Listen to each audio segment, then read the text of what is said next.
Hi and welcome to Brick Arena. I've had a lot of requests recently about topics on Bricklink. There seems to be lots of people out there who are interested in starting up a Bricklink store, either to make a little bit of cash as a hobby or to start as a business.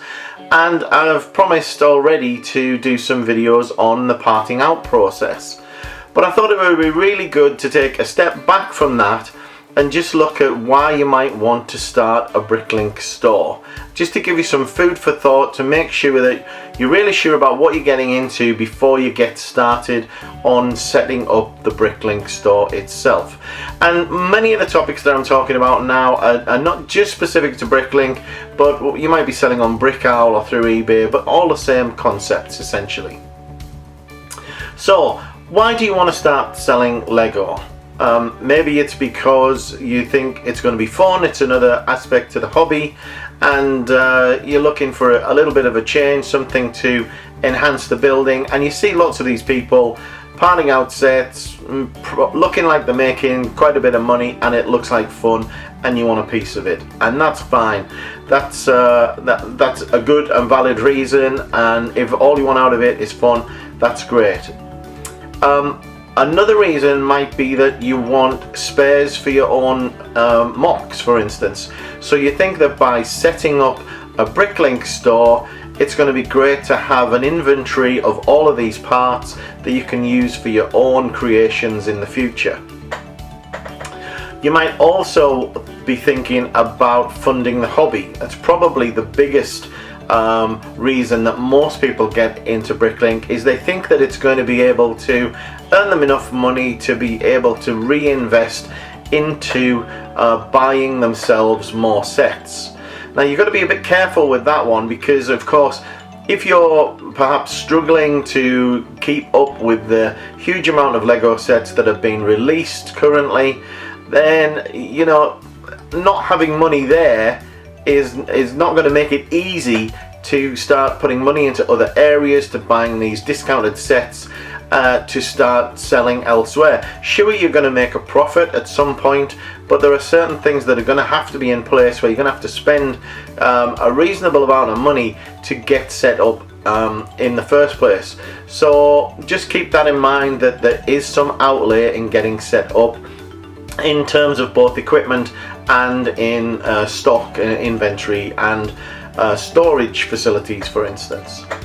Now, some of you might be thinking about starting a business. You might be thinking that, you know, you're fed up of the rat race, or maybe you're younger and you're looking for some form of employment, and this seems like a great opportunity because, you know, it beats working for the man. It means that you're your own boss potentially. I'd be very, very careful about this one unless you really know what you're doing and what you're getting into. It's going to take an awful lot of inventory and an awful lot of capital to be able to buy those parts, to build up that stock level so that you could begin to make anything like a living out of this. I suspect that most Bricklink sellers, apart from the really big ones, are making mostly sort of pocket or hobby money, so to speak. Maybe you're seeing this as an investment opportunity. Maybe you're thinking that you've seen the prices that Lego sets sell for just a year, 2 years, 5 years after they retired, and maybe you've got this idea that you're going to buy all of these sets at end of life, and then you're going to store them for a little while and flip them for a profit. And that's certainly doable. What you really need to consider here is how long you're prepared to hang on to those sets before they recognize their true sort of potential and true value. And of course, not everything goes up. If I look at things like idea sets, for instance, the exosuit I think is still selling for mid to late £20, which is a price I paid for it long after it had retired, when I first started getting into Lego itself. So, you know, not everything is gonna go through the roof, and you're not gonna make massive returns on everything. Sure, you will on some of them, and it's all gonna depend on what kind of margins you expect, what kind of returns you want. if you're just going to flip a set and be happy to get, you know, 10 or 20 pounds, or maybe double the value on small sets, then that's fine. But think about if you're buying large sets for resale. You know, we've looked at things like you know, the tumbler, things like the Death Star, for instance. And you know, those are high value items that you're gonna have to buy, you're gonna have to store somewhere, keep them clean, make sure the boxes don't get dented, and you're gonna have to you know, hang on to them for a few years probably before they're gonna make any real kind of significant return. So think about that a little bit as well. Think about also what type of store you want to be running. Are you going to be selling purely new parts, which is what I prefer? That way I'm only buying new stock, and they're quite easy to part out, relatively easy to get hold of, though that can be difficult. Getting good discount levels at good volumes is troublesome, but that's one route to go. Another is to buy sealed sets, a little bit like the investing that I just talked about. Maybe you're just going to buy sealed sets at a discount and sell them for profit. Easily done, but again, you know, something to think about. It's, you know, you're going to have to look to probably not make too big a profit on them. You're going to be looking to flip them pretty quickly. The good part about them is they're pretty low effort, because you've just got to buy them, put them on a shelf, list them, and then ship them off. So not as much work as parting out, but parting out's probably going to give you a better return on the investment. Though do keep in mind, when you are parting out, you're going to be hanging on to inventory of those parts for quite a long time, sometimes years before the parts sell. Sure, you'll sell some of the parts very quickly, but some of them are going to sit for a while, and some may never sell. Now, maybe you're going to sell minifigures only, or you're going to concentrate on minifigures. Maybe you're a builder and you want to buy discounted sets, sell the minifigures and keep the parts yourself. That's fine. Little bit difficult to do. What are you going to do with the parts that are left over? Maybe you're going to split sets, sell the minifigures separately, and then sell the remaining parts that make up that set separately. I see a lot of people doing that on eBay, for instance. Maybe you're going to concentrate on used Lego. Now, used Lego is attractive to some people. It means you can go out, buy big collections at relatively low cost, maybe, you know, anything from £30 to you know, many hundreds of pounds, and you're typically buying it by the tub or by the bulk weight. And then there's a number of ways you can go with that. If you're looking to part out the used Lego to split into individual parts that you're going to sell, that's an awful lot of effort that you really need to be aware of up front. You're going to be looking to wash the Lego. You're going to be looking to sort that Lego. You're going to have to pull all sorts of other non-Lego pieces out of that. You're going to be picking out crayons and mega blocks and damaged bricks, so you're going to have to be watchful for those items, and they'll make up quite a lot of the weight. You need to be careful if you're buying by weight, just what ratio of those items are in there, because if they're not good to you, if they're not Lego, then they're dead weight to you. So used Lego is an awful lot of effort, because then even when you've sorted it, you've got to, you know, research what the part is, find it on Bricklink, and list it then. If you're going to do a mix of the two, if you're going to sell used Lego and new Lego, you need to think about how you're going to keep them separate. You don't want to be getting the two stocks confused, so that's a consideration. Probably means you're going to need double the amount of organisation that's needed, double the amount of racking, etc.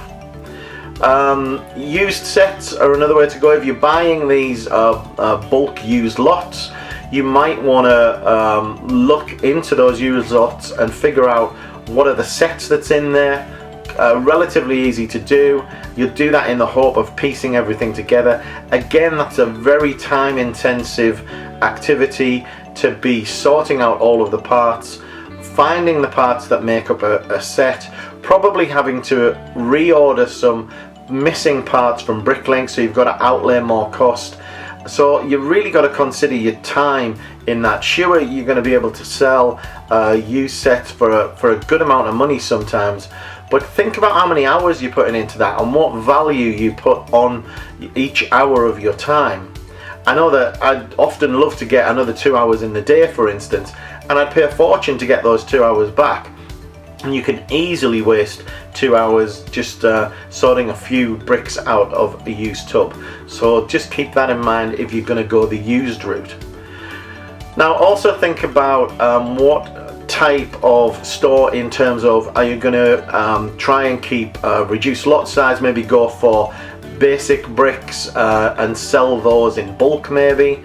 So maybe try and concentrate on getting all your typical 2x4s, 1x4s, etc. in various colours and sell them in bulk.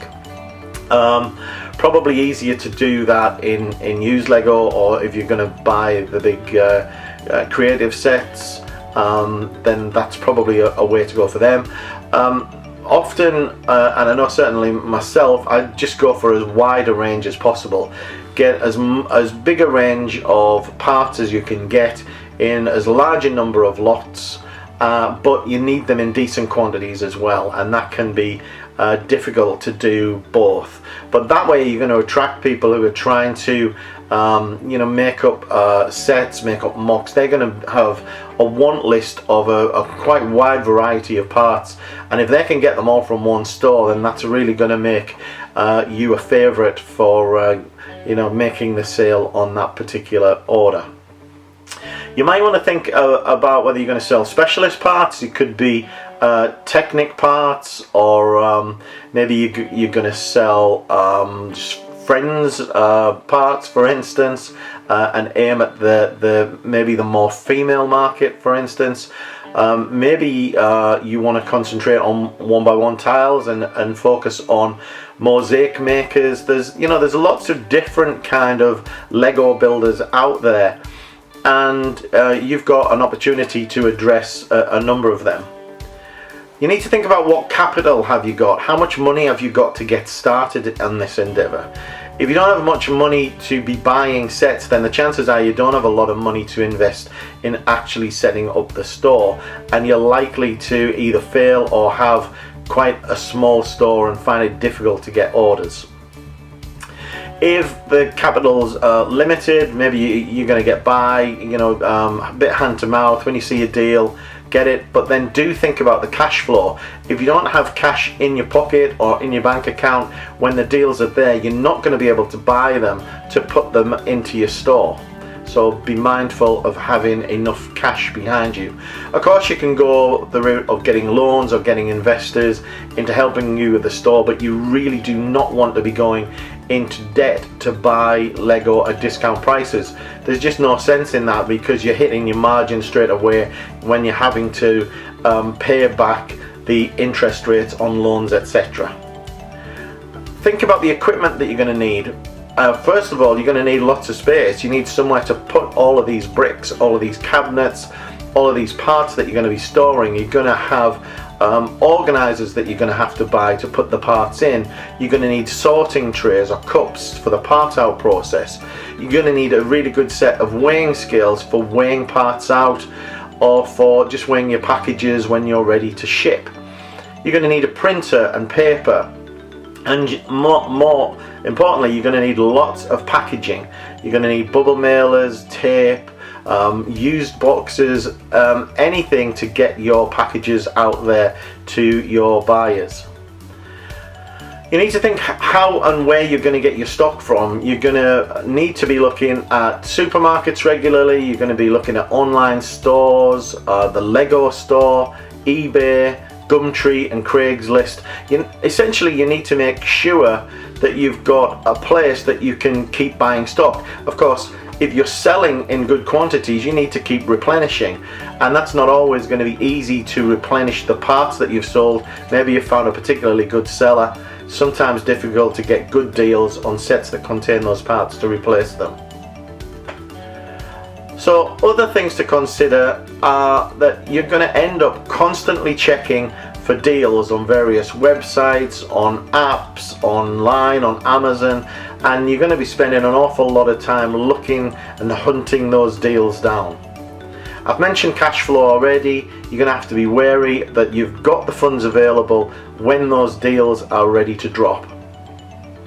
Think about how time intensive the whole process out is. Parting out sets is really time consuming.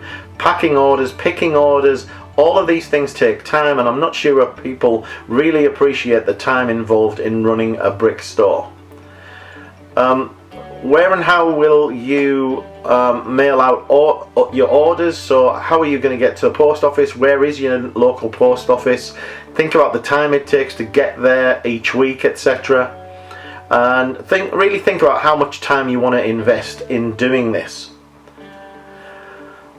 You will need to build inventory before you start selling, of course. Typically that's going to be 6,000 to 10,000 parts probably before you start selling. Maybe you can get in quicker by buying sets that contain good minifigures and selling the minifigures separately, maybe through another channel like eBay while you're building up your parts inventory. That can be a good route, because often the minifigures will recoup the value of the set initially, and then you'll still have the parts to sell. Think carefully about taxation and accounts. Setting up a Bricklink store is effectively going into business. Any extra revenue that you earn, any extra income is going to be relevant for taxation in whichever country you're in, so be careful of that. And I know some people aren't too worried about the tax man coming knocking on the door. You think, oh, I'm only going to earn a little bit of pocket money, but do be careful, because it is all relevant for tax. So look into that carefully. Keep in mind you're also going to be tempted to use the parts from your store, so you're going to be hitting your margin. Maybe you're going to have a temptation when you're parting out a set to keep all of the better bricks, which is really going to hurt your ability to sell quickly, because you've stripped out all of the best parts from the sets already. So do keep that in mind. So at the end of the day, is it worth setting up a store and selling Lego online? Well, only you can decide that. What I've tried to do in this video is look at, the negative side of it a little bit. It's very easy to get carried away and think that this would be a great venture, something really interesting to get your teeth into. And it is, don't get me wrong, I really enjoy running the Bricklink store. I really enjoy that, looking for deals, hunting them down, the parting out process, fulfilling orders, and the whole business side of kind of running that aspect of the Lego hobby. It is good fun, but it is incredibly time intensive, and it is a costly endeavor to get started. So really make sure it's something you really want to jump into before you start. So I hope you found that useful. Hope it's given you some good insight into getting started. If you've enjoyed the video, do give me a thumbs up. Remember to like and share the video, and subscribe to the channel. And in the future I'll be doing a video on parting out some sets for you. So stay tuned, and I'll speak to you all soon. Bye for now.